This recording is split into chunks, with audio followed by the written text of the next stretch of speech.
If you want to use Sketch to Image on Samsung Galaxy Z Flip 7 or Z Flip 7 FE, then in that case we can, for example, open the gallery and let's edit a photo. In my case, I'm gonna use perhaps this one over here. This one is quite empty, so why not use this one? And let's go to Edit. On the left side, you should be able to find Galaxy AI icon, so we can tap over here. And then we need to switch at the bottom to Sketch to Image. And now we can draw anything that we wish to generate in the image. So I'm gonna perhaps, let's make a little road over here. Let's assume that this is a road. And then we can also draw a little tree.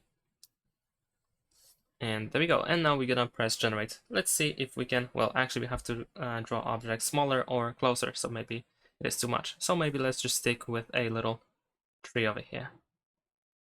And let's see. Still too big. Okay. So maybe a smaller one. All right. So it seems to be fine. Let's see what we can get. Whether it will be actually a tree or a small pot or something.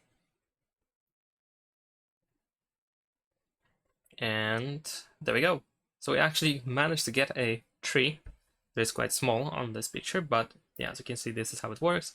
You can generate one more in case you don't like the result, and then we can press done, and let's save our copy. And that's pretty much it. Thanks for watching, leave a like, and subscribe.